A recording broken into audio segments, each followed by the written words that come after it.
La historia de la caída de Roma podría contarse a través del eco de los latigazos sobre la espalda de una reina, Boadicea, y de los gritos de sus hijas violadas por los conquistadores. Fue en esa crueldad, diseñada para imponer el orden romano, donde nació una de sus más feroces enemigas. Irónicamente, el imperio, en su afán por aplastar, fue el principal forjador de los líderes bárbaros, que movidos por la venganza, la ambición o la desesperación, acabarían por reclamar sus cenizas. Esta no es solo una crónica del fin de un imperio, sino el relato de 8 destinos forjados en el fuego del desafío. 8 guerreros cuyas vidas se entrelazaron con la agonía de Roma, demostrando que a veces, la historia es escrita no por los emperadores en sus palacios de mármol, sino por aquellos a quienes han despreciado. Cada uno de ellos, a su manera, fue una prueba viviente de que el poder que se sostiene únicamente sobre la violencia, engendra una violencia que terminará por devorarlo. El primero de estos ecos de rebelión resonó mucho antes, en los oscuros y húmedos bosques de Germania, un lugar que Roma codiciaba pero nunca pudo domar del todo. Aquí, un joven noble de la tribu de los queruscos, llamado Arminio, aprendía una lección dual y peligrosa. Llevado de su hogar como rehén para garantizar la lealtad de su pueblo, fue criado como un romano. Vistió la túnica, aprendió el latín y, lo más importante, dominó el arte de la guerra romana sirviendo en sus propias legiones. Roma creía estar creando un sirviente leal, un germano romanizado que pacificaría a sus hermanos salvajes. No podían estar más equivocados. Dentro de Arminio, la sangre de sus ancestros y las enseñanzas de sus captores libraban una guerra silenciosa. Veía la arrogancia en los ojos de los centuriones, sentía el desprecio con que trataban sus costumbres, y escuchaba los planes para subyugar por completo su tierra natal bajo el mando del gobernador Publio Quintilio Varo. La lealtad que Roma le exigía era una cadena, y cada día que pasaba, esa cadena se oxidaba un poco más. En el año 9 de nuestra era, la cadena finalmente se rompió. Arminio, ahora un comandante de confianza para Varo, vio su oportunidad. Conociendo cada debilidad, cada procedimiento y cada ápice de la soberbia romana, tejió una trampa mortal. Convenció a Varo de desviarse de su ruta habitual para sofocar una supuesta rebelión local, guiando a 3 legiones enteras, la 17, la 18 y la 19, junto con sus auxiliares y seguidores, hacia el interior del denso y traicionero bosque de Teutoburgo. Era otoño, y una lluvia torrencial convertía el suelo en un lodazal que frenaba las sandalias de los legionarios y atascaba las ruedas de sus carros de suministros. Fue entonces cuando las tribus unidas por Arminio atacaron.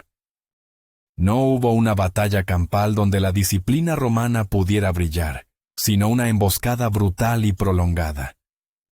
Desde los árboles, una lluvia de jabalinas caía sobre la columna extendida. Guerreros germánicos emergían de la niebla, atacaban y desaparecían de nuevo en la espesura, dejando un rastro de muerte y pánico. Durante 3 días las legiones fueron desangradas, masacradas sin piedad. Un Varo humillado y derrotado, viendo su mundo derrumbarse, se arrojó sobre su propia espada para evitar la deshonra de la captura. La noticia de la aniquilación de 3 legiones de élite conmocionó a Roma hasta sus cimientos. El emperador Augusto, viejo y afligido, vagaba por su palacio golpeándose la cabeza contra los muros y gritando: «Quintilio Varo, devuélveme mis legiones». Roma nunca más intentó conquistar Germania. Arminio se convirtió en una leyenda, un libertador. Sin embargo, la historia caprichosa le deparaba un legado complejo. Siglos después, durante la unificación de Alemania en el siglo XIX, fue aclamado como un héroe nacionalista, el primer alemán. Pero esta misma imagen sería manchada durante la Segunda Guerra Mundial, cuando el régimen de Hitler asoció sus hazañas con su propia ideología expansionista, ensombreciendo la memoria del hombre, que simplemente se negó a arrodillarse. Mientras el nombre de Arminio se convertía en un susurro de advertencia en las fronteras del norte, en la isla de Britania, medio siglo después, el orgullo romano cometería un error similar, aunque esta vez la chispa no sería la ambición, sino la pura y sádica humillación. Allí reinaban los Cicenos, una tribu celta aliada de Roma. Su rey, Prasutagus, había gobernado en paz, legando en su testamento su reino conjuntamente al emperador romano y a sus 2 hijas, una maniobra diplomática para asegurar la protección de su familia tras su muerte. Pero cuando Prasutagus murió en el año 60 d.C., los funcionarios romanos locales vieron una oportunidad para el saqueo, no para la diplomacia. Ignoraron el testamento, declararon el reino propiedad de Roma, confiscaron las tierras de los nobles cicenos, y trataron a la familia real como si fueran esclavos. La reina viuda, Boadicea, una mujer de estirpe noble y entrenada, como otras mujeres celtas, en el arte de la guerra, protestó. La respuesta romana fue una lección de brutalidad diseñada para aterrorizar y someter. Boadicea fue desnudada en público y azotada como una criminal común. Sus 2 jóvenes hijas fueron violadas por soldados romanos.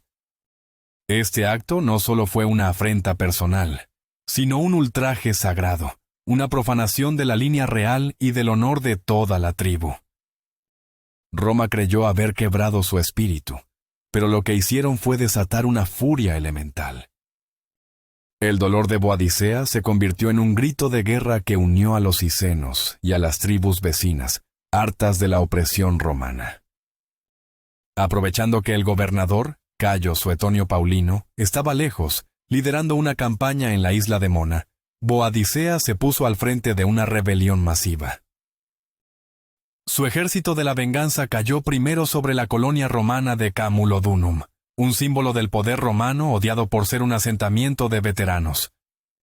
La ciudad fue arrasada y sus habitantes masacrados sin piedad. Luego, la horda se dirigió a Londinium, un próspero centro comercial, y después a Verulamium. Ambas ciudades corrieron la misma suerte, reducidas a cenizas y sangre.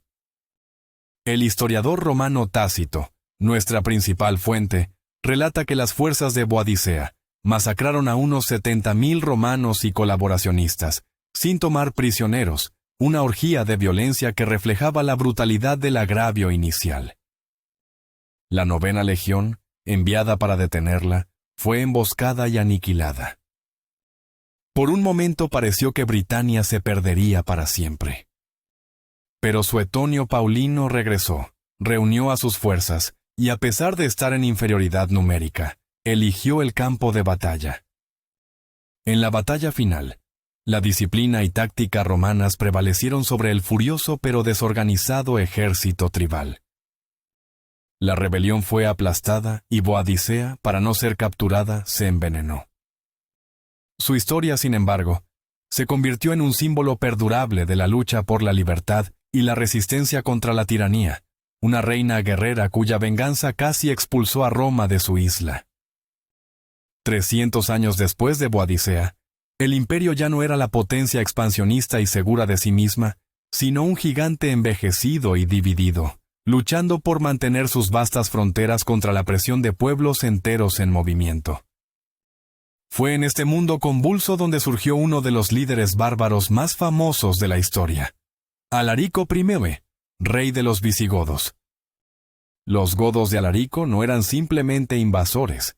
Durante años habían sido aliados y enemigos intermitentes de Roma, sirviendo como federados en sus ejércitos a cambio de tierras y provisiones. Eran una parte integral, aunque incómoda, del sistema militar romano tardío. Alarico mismo había luchado por el emperador Teodosio I. Pero tras la muerte de Teodosio en 395 d.C., el imperio se dividió permanentemente entre sus 2 hijos, y las promesas hechas a los godos se volvieron frágiles. Alarico, sintiendo la debilidad y la traición, buscaba un hogar permanente y seguro para su pueblo dentro de las fronteras del imperio. Durante años negoció, luchó y maniobró, buscando un acuerdo con el emperador de Occidente, Flavio Honorio, un gobernante débil y aislado en su capital de Rávena. En el año 408, la paciencia de Alarico se agotó. Honorio, influenciado por una corte antigermánica, no solo se negó a proporcionar las tierras y los suministros que Alarico demandaba, sino que permitió una masacre de las familias de los soldados godos que servían en el ejército romano. Fue la última provocación. Alarico marchó sobre Italia y, por primera vez en siglos, Roma vio a un ejército enemigo a sus puertas. El Senado, aterrorizado, pagó un enorme rescate en oro, plata y otros bienes para que levantara el asedio. Pero las negociaciones con Honorio seguían fracasando. Alarico asedió Roma 2 veces más. Finalmente, en el caluroso verano de 410, ocurrió lo impensable. Un grupo de esclavos rebeldes dentro de la ciudad, quizás esperando su propia libertad, abrieron la puerta Salaria desde dentro. Las tropas de Alarico entraron en la ciudad eterna. Por primera vez en casi 800 años, desde que los galos la saquearan en el 390 a.C., un enemigo extranjero pisaba sus calles. El impacto psicológico en el mundo romano fue cataclísmico. San Jerónimo escribió desde Belén: «La luz más brillante de todo el mundo se ha extinguido». Sin embargo, el saqueo de Alarico fue sorprendentemente contenido. Siendo él mismo un cristiano arriano, ordenó que las grandes basílicas de San Pedro y San Pablo fueran respetadas como lugares de asilo. Aunque hubo pillaje y destrucción, el trato a los habitantes fue, en general, humano, lejos de la masacre indiscriminada que se podría haber esperado. Después de 3 días, los godos abandonaron la ciudad, cargados de botín pero sin un plan claro a largo plazo. Alarico planeaba llevar a su pueblo al norte de África, el granero de Roma, pero una tormenta destruyó su flota. Poco después, murió de una fiebre repentina en el sur de Italia. Su tumba, según la leyenda, fue cavada por esclavos en el lecho de un río, que luego fue desviado de nuevo a su curso para que nadie pudiera encontrarla. Sus descendientes, los visigodos, finalmente emigrarían a la Galia y luego a la península ibérica, donde establecerían un reino que duraría casi 300 años, un reino nacido de la frustración y la ambición del hombre que humilló a Roma. Si el nombre de Alarico inspiraba temor, el de Atila provocaba un terror casi sobrenatural. A mediados del siglo V, los hunos, un pueblo nómada originario de las estepas de Asia Central, se habían establecido en lo que hoy es Hungría. Eran jinetes incomparables, arqueros mortales cuya ferocidad en la batalla era legendaria. En 434, Atila y su hermano Bleda ascendieron al poder conjunto de este creciente imperio huno.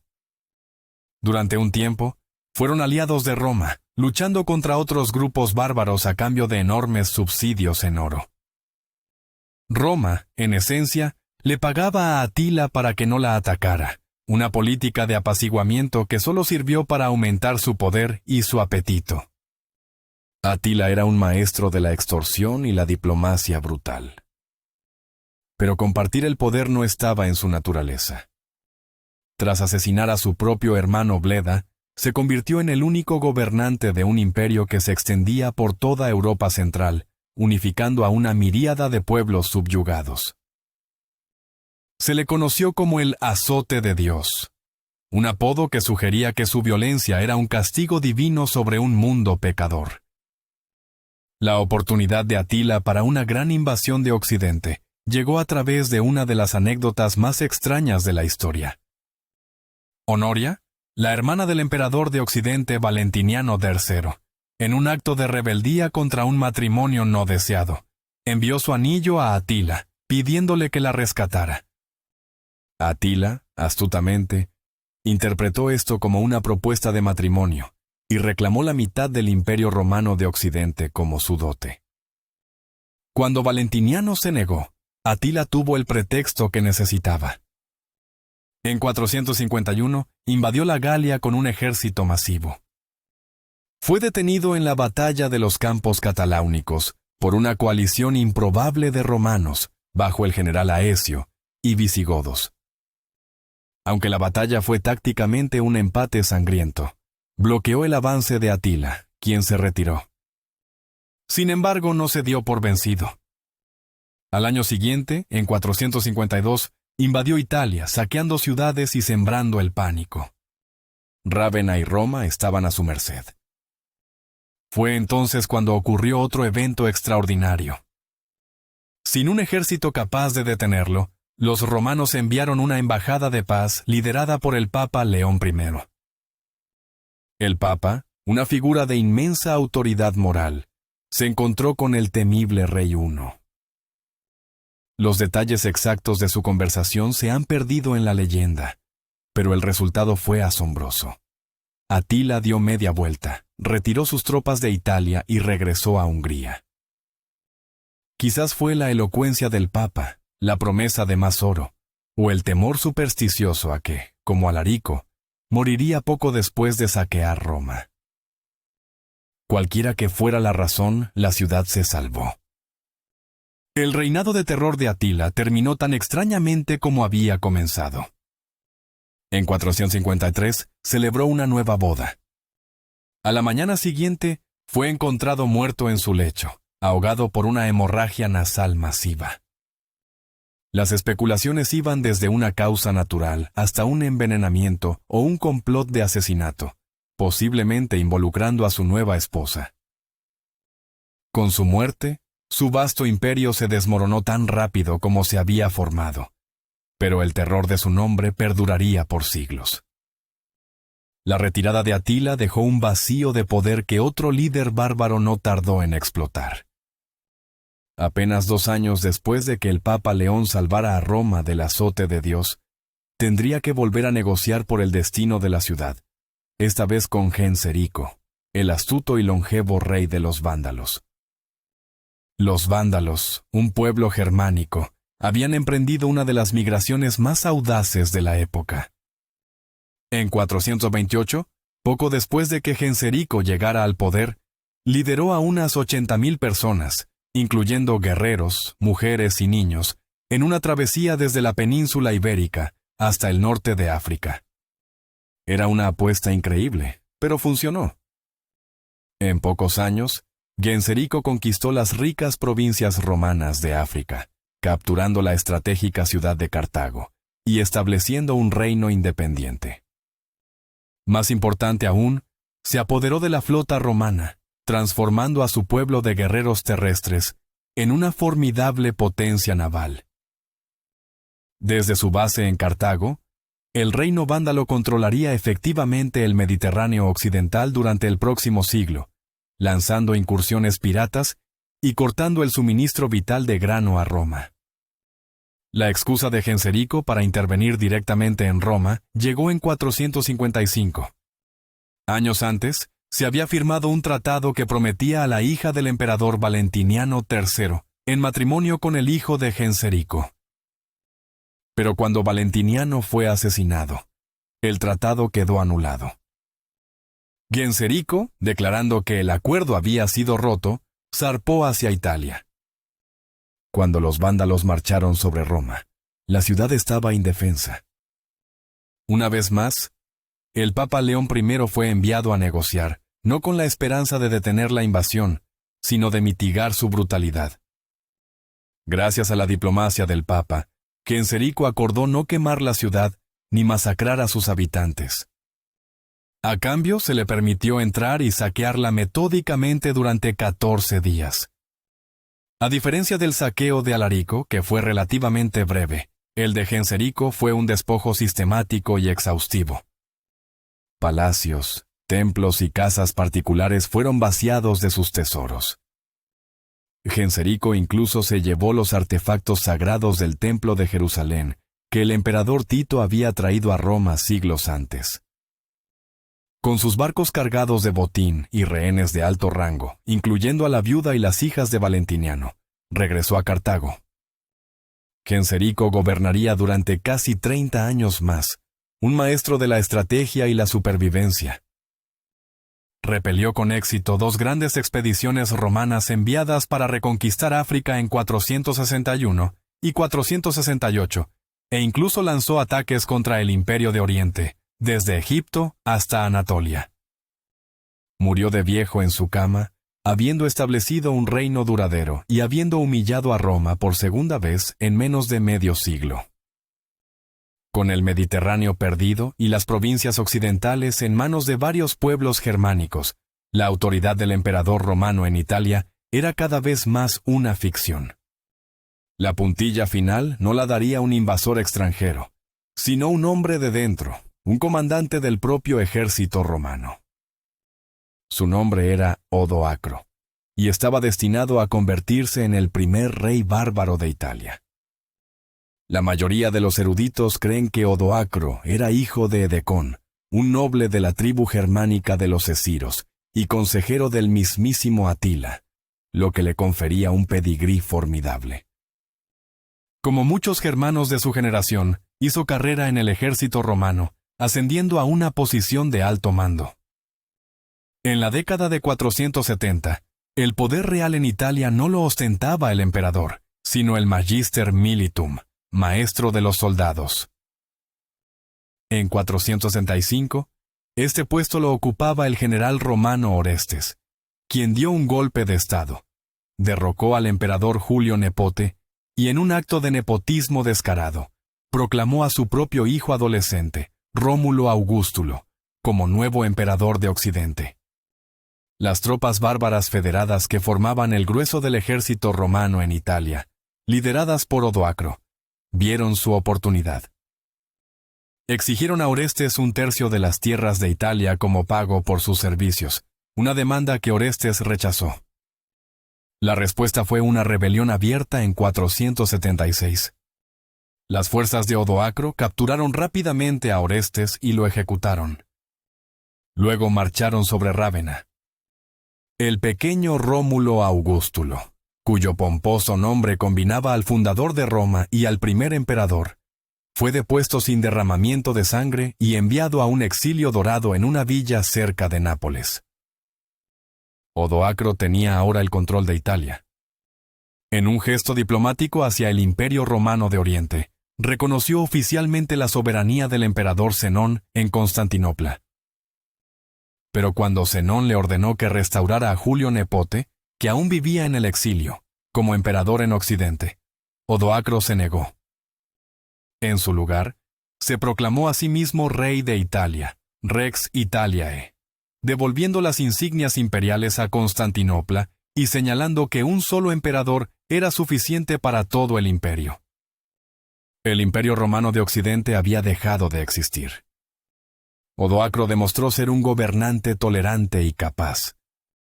Aunque él era un cristiano arriano, permitió la práctica del catolicismo romano y mantuvo en gran medida la administración y las leyes romanas. Sin embargo, su éxito despertó los celos y la desconfianza del emperador Zenón, quien vio en Odoacro a un vasallo demasiado poderoso e independiente. Para eliminarlo, Zenón recurrió a otro líder bárbaro. Ese líder era Teodorico, el rey de los ostrogodos, un hombre cuyo destino estaba intrínsecamente ligado a la cultura del imperio que acabaría gobernando. Como muchos nobles bárbaros de su tiempo, la vida de Teodorico fue moldeada por la política de rehenes de Roma. De niño, fue enviado a la corte de Constantinopla para asegurar un tratado entre su padre, el jefe ostrogodo Teodomiro, y el Imperio Romano de Oriente. Pasó 10 años en la capital oriental, no como prisionero, sino como un huésped de alto rango. Aunque nunca aprendió a leer o escribir, absorbió profundamente la cultura, la política y la administración romanas. Vio de primera mano el poder y la sofisticación de la corte imperial. Esta educación dual, como príncipe godo y como alumno de Roma, lo convertiría en una de las figuras más formidables de su era. A su regreso, Teodorico se convirtió en un líder poderoso y ambicioso, a veces aliado, a veces enemigo del Imperio de Oriente. El emperador Zenón, ansioso por deshacerse tanto de Teodorico como de Odoacro, ideó una solución maquiavélica. Autorizó a Teodorico a invadir Italia y gobernarla en su nombre. En 488, Teodorico condujo a su pueblo, los ostrogodos, a través de los Alpes. La guerra contra Odoacro fue larga y difícil.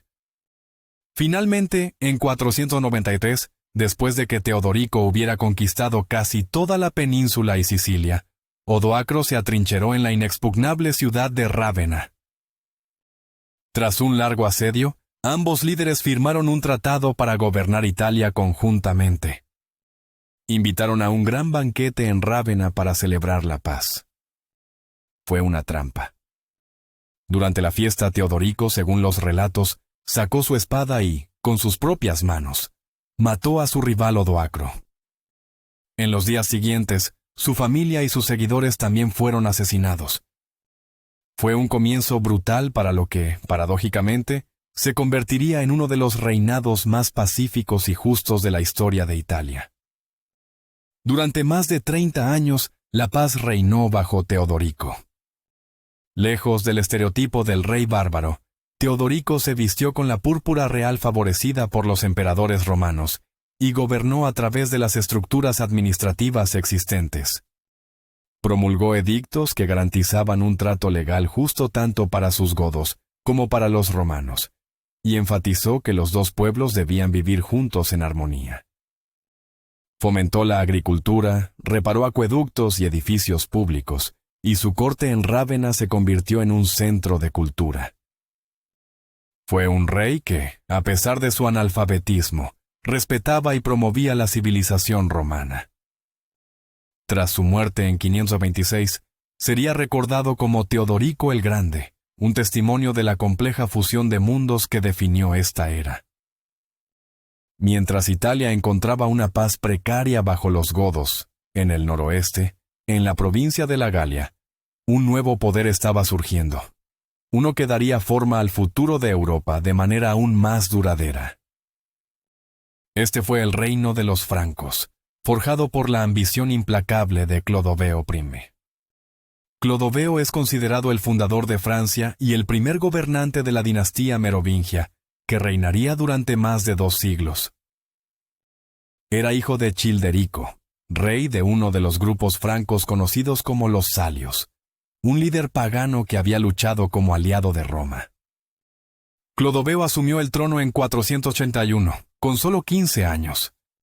La Galia en ese momento era un mosaico de reinos, visigodos en el sur, burgundios en el este, y los restos de un enclave galo-romano en el centro. Clodoveo no se contentó con gobernar solo a su tribu. En 486, con una audacia asombrosa para su edad, derrotó a Siagrio, el último gobernante romano de la Galia, y estableció un reino franco unificado que se extendía hasta el Océano Atlántico. Pero la conquista militar más importante de Clodoveo fue quizás la espiritual. En un mundo donde la mayoría de los reyes germánicos eran cristianos arrianos, considerados herejes por la población católica galo-romana, Clodoveo tomó una decisión política y religiosamente brillante.